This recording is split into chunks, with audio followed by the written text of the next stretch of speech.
김봉남 집사입니다. 히브리서 6장 그러므로 우리가 그리스도의 초보를 버리고 죽은 행실을 회귀함과 하나님께 대한 신앙과 세례들과 안수와 죽은 자의 부활과 영원한 심판에 관한 교훈의 틀을 다시 닦지 말고 완전한 대로 나아갈지니라. 하나님께서 허락하시면 우리가 이것을 하리라. 한 번 비침을 받고 하늘의 은사를 맛보고 성령에 참여한 바 되고 하나님의 선한 말씀과 내세의 능력을 맛보고도 타락한 자들은 다시 새롭게 하여 회개할 수 없나니 이는 그들이 하나님의 아들을 다시 십자가에 못 박아 드러내놓고 욕되게 함이라. 땅이 그 위에 자주 내리는 비를 흡수하여 밭가는 자들의 쓰기에 합당한 채소를 내면 하나님께 복을 받고 만일 가시와 엉겅퀴를 내면 버림을 당하고 저주와 함께 가까워 그 마지막은 불사람이 되리라. 사랑하는 자들아, 우리가 이와 같이 말하나 너희에게는 이보다 더 좋은 것 곧 구원에 속한 것이 있음을 확신하노라. 하나님은 불우하지 아니하사 너희 행위와 그의 이름을 위하여 나타낸 사랑으로 이미 성도를 섬기는 것과 이제도 섬기고 있는 것을 잊어버리지 아니하시느니라. 우리가 간절히 원하는 것은 너희 각 사람이 동일한 부지런함과 나타내어 끝까지 소망의 풍성함에 이르러 게으르지 아니하고 믿음과 오래 참음으로 말미암아 약속들을 기업으로 받는 자들을 본받는 자 되게 하려는 것이니라. 하나님이 아브라함에게 약속하실 때에 가리켜 맹세할 자가 자기보다 더 큰 이가 없으므로 자기를 가르쳐 맹세하여 이르시되 내가 반드시 너희에게 복주고 복주며 너희를 번성하게 하고 번성히 하리라 하셨더니 그가 이같이 오래 참아 약속을 받았느니라. 사람들은 자기보다 더 큰 자를 가리켜 맹세하나니 맹세는 그들이 다투는 모든 일의 최후 확정이니라. 하나님은 약속을 기업으로 받는 자들에게 그 뜻이 변하지 아니함을 충분히 나타내시려고 그 일을 맹세로 보증하셨나니 이는 하나님이 거짓말을 하실 수 없는 이 두 가지 변하지 못할 사실로 말미암아 앞에 있는 소망을 얻으려고 피난처를 찾은 우리에게 큰 안위를 받게 하려 하심이라. 우리가 이 소망을 가지고 있는 것은 영혼의 닷 같아서 튼튼하고 견고하여 회장 안에 들어가나니 그리로 앞서가신 예수께서 멜기세덱의 반차를 따라 영원한 대제사장이 되어 우리를 위하여 들어가셨느니라. 하늘에 계신 우리 아버지여, 이름이 거룩히 여김을 받으시오며 나라가 임하옵시며 뜻이 하늘에서 이룬 것 같이 땅에서도 이루어지이다. 오늘날 우리에게 일용할 양식을 주옵시고 우리가 우리에게 죄 지은 자를 사하여 준 것 같이 우리 죄를 사하여 주옵시고 우리를 시험에 들게 하지 마옵시고 다만 악에서 구하옵소서. 대개 나라와 권세와 영광이 아버지께 영원히 있사옵나이다. 아멘.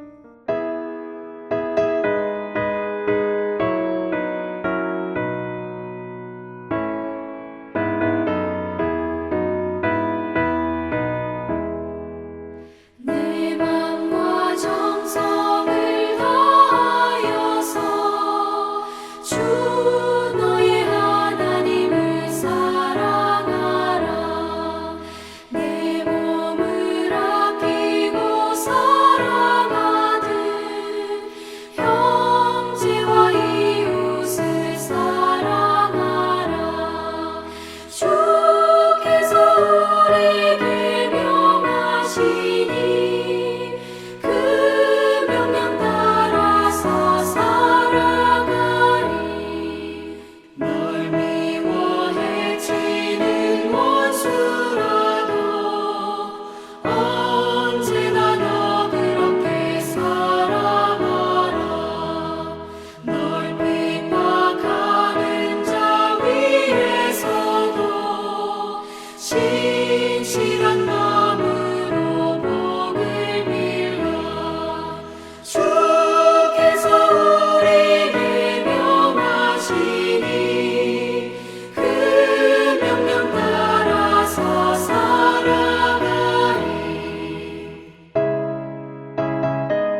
주께서 몸버려 죽으셨다.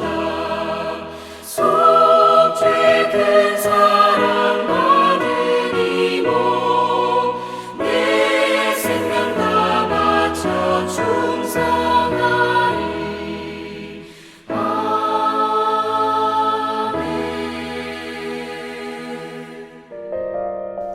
오늘 함께 나눌 하나님의 말씀은 시편 52편 1절에서 9절입니다. 제가 봉독합니다. 포악한 자여, 내가 어찌하여 악한 계획을 스스로 자랑하는가? 하나님의 인자하심은 항상 있도다. 내 혀가 심한 악을 꾀하여 날카로운 삭도같이 간사를 행하는도다. 내가 선보다 악을 사랑하며 의를 말함보다 거짓을 사랑하는도다. 간사한 혀여, 너는 남을 해치는 모든 말을 좋아하는도다. 그런즉 하나님이 영원히 너를 멸하시며 너를 붙잡아 내 장막에서 뽑아내며 살아있는 땅에서 내 뿌리를 빼시리로다. 의인이 보고 두려워하며 또 그를 비웃어 말하기를 이 사람은 하나님을 자기 힘으로 삼지 아니하고 오직 자기 재물의 풍부함을 의지하며 자기의 악으로 스스로 든든하게 하던 자라 하리로다. 그러나 나는 하나님의 집에 있는 푸른 감람나무 같으며 하나님의 인자하심을 영원히 의지하리로다. 주께서 이를 행하셨으므로 내가 영원히 주께 감사하고 주의 이름이 선하심으로 주의 성도 앞에서 내가 주의 이름을 사모하리이다. 아멘. 3월 2일 화요일 기도의 자리에 나오신 모든 성도님들을 주님의 이름으로 환영하고 축복합니다. 오늘도 이 말씀과 기도를 통하여서 하나님과 동행하는 하루가 되시길 바랍니다. 믿음으로 살아가는 사람들이 고난을 당할 때, 그런데 그 고난 가운데 오히려 그 고난과 문제를 일으킨 악인들이 잘 되는 것을 바라볼 때 참 마음과 신앙이 어려워집니다. 오늘 시편 52편은 표제에 말한 대로 에돔인 도액이 사울에게 이르러 다윗이 아히멜렉의 집에 왔다고 그에게 말하던 때라고 되어 있습니다.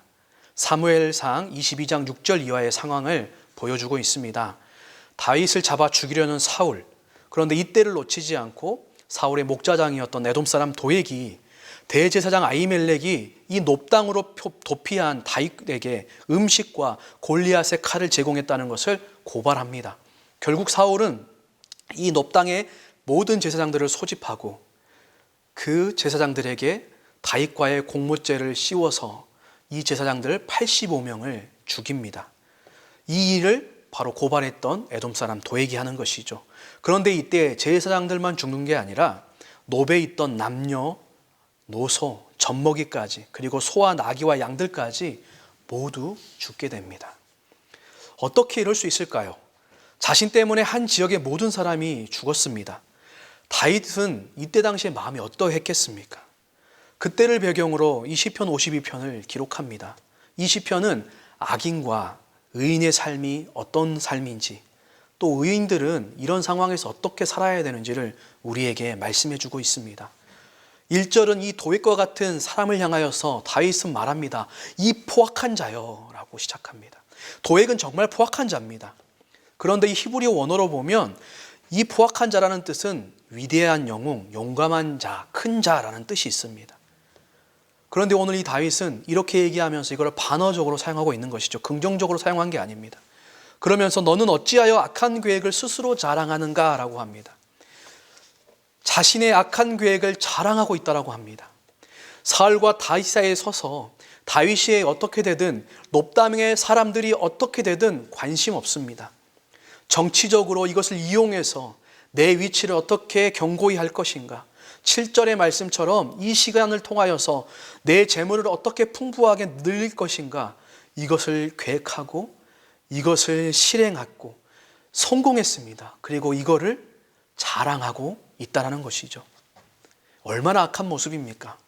또한 이 악인의 모습에 대해서 2절에 내 혀가 심한 악을 꾀는 날카로운 삭도 같아서 사람을 해친다라고 말하고, 4절에는 남을 해치기 좋아하는 간사한 혀와 같다라고 말하죠.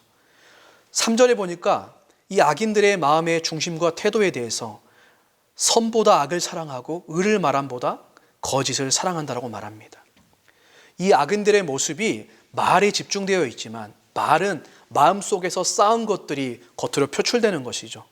다윗은 이 악인의 초점을 말로 비추고 있지만 결국 이들이 악을 사랑하고 그것을 말로 표현하고 또한 말한 대로 실행하면서 그렇게 악하게 살아가는 자라는 것입니다.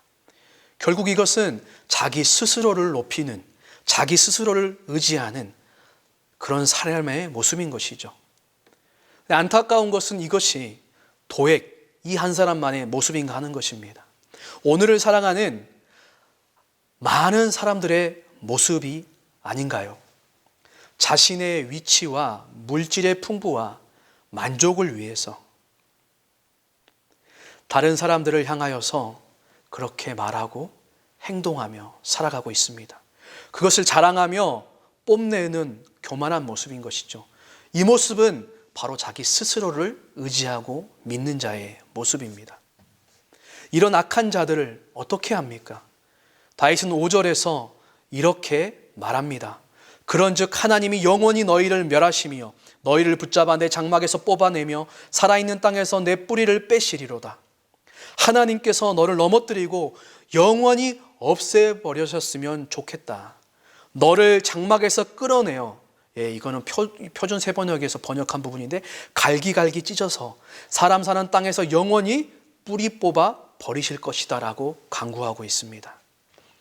하나님께서 이런 악인들에게 행하실 심판을 믿고 공의의 하나님을 향하여 믿고 간구하고 있는 것이죠. 여러분, 다윗은 이 사실을 믿었습니다. 하나님께서 이렇게 하실 겁니다. 뿌리 뽑아 내실 겁니다. 멸하실 겁니다. 얼마나 솔직한 간구입니까? 우리의 기도가 하나님 앞에 이러한 기도가 되어야 합니다. 삶의 문제와 분노, 그것을 있는 그대로 가지고 하나님 앞에 나아가 고백하는 것이죠. 시편 곳곳에 정말 과연 이게 의로운 자의 기도가 맞는가, 정말 이게 하나님의 사람의 기도가 맞는가 할 정도로 정말 많은 분노와 원수 갚음의 기도의 내용들이 많죠. 그런데 오늘 이 시편은 우리에게 이것을 제거하지 않고 그대로 보여줍니다. 다윗 또한 마찬가지입니다. 그 포악한 자들을 향하여서 하나님 앞에 이러한 모함과 이러한 진실함과 그 모습 그대로 가지고 나아가 간구합니다. 우리가 공동체 앞에서 대표 기도할 때 이렇게 하지 못하지만 하나님과의 1:1 관계 안에서 솔직히 기도해야 하는 것이죠. 우리가 이렇게 기도할 때 하나님은 그 기도를 들어주십니다. 그리고 나서 후에 우리의 그러한 마음과 우리의 기도의 내용을 바꾸어 가시는 하나님이시죠. 다윗은 이렇게 간구하면서 이 하나님의 심판을 생각하며 6절에 하나님을 두려워한다라고 말합니다. 그러면서 7절에서 이렇게 말합니다. 이 사람은 하나님을 자기 힘으로 삼지 아니하고 오직 자기 재물의 풍부함을 의지하며 자기의 악으로 스스로에게 든든하게 하던 자라. 이 말에서 하나의 언어 유희를 발견할 수 있는데 1절에서 포악한 자, 위대한 영웅, 그 다음에 여기에 이 사람은 히브리어 자음이 같습니다. 그래서 그 위대한 자로 스스로 칭하였던 이 사람이 결국은 보잘것없는 한 사람으로 된다는 것이죠.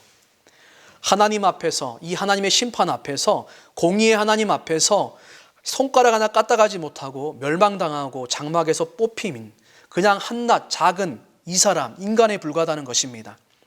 이 악인들의 특징은 무엇입니까? 하나님을 자기의 힘으로 삼지 않은 자들이고 그 하나님 대신에 재물을, 풍부함을 의지하며 살아가는 모습이 악인들의 특징입니다. 하나님을 자기의 힘으로 삼지 않은 자들은 결국 이렇게 살아가는 것이죠. 얼마나 이렇게 살아가는 사람들이 많습니까? 하지만 8절, 9절부터는 이제 이 악인들의 삶의 모습과 최후에 대해서 말하고 의인들의 삶에 대해 다윗은 말하고 있습니다. 의인의 삶은 다르다. 그 의인들의 삶은 8절 무엇이라고 말합니까? 그러나 나는 하나님의 집에 있는 푸른 감람나무 같음이요 하나님의 인자하심을 영원히 의지하리로다 라고 말합니다. 재물을 자신의 힘으로 삼는 악인들과 다르게 의인은 하나님의 인자하심을 영원히 의지하고 믿고 붙는다라고 합니다. 그 하나님의 언약의 말씀 안에 있는 그 사랑을 붙잡는다는 것이죠. 마치 시편 1편을 얘기하면서 복 있는 의인들이 어떻게 악인들의 꾀를 따르지 않고 죄인들의 길에 서지 않고 오만한 자들의 자리에 앉지 않았는가, 그 답이 무엇입니까? 2절에 오직 여호와의 율법을 즐거워하여 그의 율법을 죄하로 묵상했기 때문이라고 합니다. 바로 의인들은 하나님을 의지하고 붙들 때 바로 어떻게 합니까? 우리의 스스로 내 안에서 이겨낼 수 없습니다. 그래서 하나님의 그 말씀을 붙들고 그 말씀을 즐거워해서 그 말씀을 매일매일 삶 속에서 매 순간 묵상하고 읊조리고 그 말씀을 채우며 그 말씀대로 살아갈 때 이렇게 악인들의 삶을 따라가지 않는 하나님만을 의지하는 자의 삶이 된다는 것입니다. 이 의인들은 어떤 복을 받습니까? 푸른 감람나무 같다라고 합니다. 시편 1편 3절에 있는 것처럼 시냇가에 심은 나무가 철을 따라 열매를 맺고 그 잎사귀가 마르지 아니함 같은 바로 그것과 함께하는 복입니다. 이 감람나무는 올리브 나무인데 정말 날씨가 아무리 가뭄이 있어도 홍수가 나도 잘 견디는 나무라고 합니다. 이거를 통하여 의인들은 모든 어려움과 고난과 역경 가운데서도 결코 죽지 않고 살아서 하나님의 영광을 비추게 될 것이라는 의미가 있겠죠. 감람나무는 또한 가나안 지역에서 가장 오래 사는 나무, 수명이 1000년 이상 된다고 합니다. 악인들의 이 영광, 이 번역은 순간적이지만 비교할 때 의인들은 영원히 번영한다, 영원히 복받는다는 것을 보여줍니다. 또한 이 감람나무의 열매와 기름으로 사람들과 짐승들에게 요긴하게 쓰이는 유용한 나무입니다. 그래서 이 감람나무는 하나님이 사랑하시고 하나님이 은혜를 베푸시는 하나님의 백성, 또한 이스라엘 나라를 상징하는 나무이기도 합니다. 바로 이렇게 하나님의 은혜와 복을 받고 열매를 맺는 삶이라는 것이죠. 또한 하나님의 집에 있다라고 얘기합니다. 이 말은 하나님께서 지키고 돌보시고 기르신다는 의미죠. 아무도 하나님의 집에 심긴 감람나무를 베거나 흔들 자가 없습니다. 전능하신 하나님의 보호 아래 있기 때문입니다. 악인은 뿌리채 뽑힐 운명이지만 의인은 하나님의 집에 있는 감람나무입니다. 그것도 푸르른 감람나무입니다. 의인은 하나님의 은혜로 그 하나님께 붙어 있음으로써 많은 열매를 맺어 하나님의 이름을 영화롭게 하는 존재입니다. 그런데 누가 이렇게 하나님을 의지하는 사람이라고 합니까? 다윗은 나는이라고 얘기합니다. 우리는이라고 하지 않고 다윗은 특별히 여기에서 나는이라고 고백하고 있습니다. 여러분, 이 말씀을 주목하십시오. 그 자신이 하나님께 속한 자고 악인들과 구별된 자며 하나님의 은혜로 의인으로 살아가는 자라고 고백하고 있는 것입니다. 여러분, 우리들은 그러나 나는, 악인들은 그렇게 살아가고 그들이 잘 되는 것 같이 보이고 참 찾아오는 고난들이 이해 안 되는 그런 상황 가운데서 그러나 나는 하나님을 의지하는 그런 고백을 하며 살아가고 계십니까? 8절 하반절에 그래서 하나님의 인자하심을 영원히 의지한다. 1절을 시작하면서도 하나님의 인자하심이 항상 있다고 고백했던 것이죠. 하나님의 이 인자하심을 의지하며 살아가는 이 의인, 하나님의 말씀을 읊조리며 그 말씀대로 살아가는 이 의인, 하나님께서 푸른 감람나무 같이 하신다라는 것이죠. 여러분, 다윗은 지금 상황이 좋지 않고 모든 게 불리하게 돌아가지만 하나님의 약속의 말씀을 붙들고 하나님의 헤세드의 인자하심을 붙들고 그분을 의지합니다. 그리고 마지막에 주께서 이를 행하셨으므로 이미 행하신 것으로 믿음으로 받아들이면서 그때 내가 영원히 주께 감사하고 주의 이름이 선하심으로 주의 성도 앞에서 내가 주의 이름을 사모하리이다, 이렇게 9절에서 고백하고 간구합니다. 사랑하는 성도님들, 다윗은 하나님께서 이를 행하실 것이라 이미 행하셨다라고 믿고 있고, 그렇게 할 때 의인으로 살아가는 하나님을 의지하는 자의 삶은 그 하나님을 영원히 감사하고 그 이름을 사모하며 공적인 예배에서 주의 성도 앞에서 그렇게 함께 이 하나님을 찬양하고 예배하고 고백하며 살아가겠다라고 하는 것입니다. 우리의 주변을 보면 오늘도 참 힘들고 어려운 것들이 있습니다. 이해가 되지 않는 애매한 고난들도 있을 겁니다. 그러나 악인들이 우리 눈에 너무 잘 보이고 하나님은 눈에 보이시지 않아서 때로는 우리의 시선이 뺏길 때가 있을 수 있지만, 오늘 이 시편 52편 말씀을 통하여 이 다윗이 고백한 것처럼 그러나 나는 하나님의 인자하심을 영원히 의지합니다. 하나님의 인자하심은 항상 있습니다 라고 이 하나님을 붙들고 이 하나님을 바라보며 하나님께 더 이상 악인들을 향하여 심판의 강구, 무서운 멸망의 기도가 아니라 이제 그 기도가 변하여서 우리 입에 하나님을 감사하고 그 이름을 사모하는 찬양과 예배의 고백이 넘쳐나는 그러한 입술과 우리의 예배와 우리의 삶이 되실 수 있기를 예수님의 이름으로 축복합니다. 기도하겠습니다. 하나님 아버지, 세상을 살아가다 보면 눈에 보이는 악인들의 삶이 너무나 잘 되는 것 같은 때가 있고, 하나님이 눈에 안 보이셔서 이러한 때 하나님은 무엇을 하시는가 라는 마음이 들 때가 있습니다. 하지만 이미 그러한 삶을 겪으며 그 가운데 하나님의 영감을 통하여 귀한 시편의 말씀을 기록한 이 다윗의 고백, 오늘 우리 모든 성도님들의 삶의 고백으로 기억하게 하시고, 그러나 나는 하나님을, 그 여호와를 의지합니다. 항상 그 인자하심이 있어서 영원히 그 하나님을 의지합니다라고 그 하나님을 붙들고 하루하루의 삶을 승리하며 나아갈 수 있는 우리 모든 성도님들 되게 하옵소서. 더 이상 다른 사람들을 향하여 악한 심판의 기도를 하는 것이 아니라 하나님이 그 기도와 우리의 마음을 변화시켜 주셔서 그 하나님 아버지 앞에 감사의 찬양과 사모함의 예배를 드리며 매일매일의 삶을 통하여 푸른 감람나무와 같이 하나님의 영광을 비추는 우리 모든 동명교회 성도님들 될 수 있도록 하나님께서 은혜 베풀어 주옵소서. 예수님의 이름으로 기도합니다. 아멘.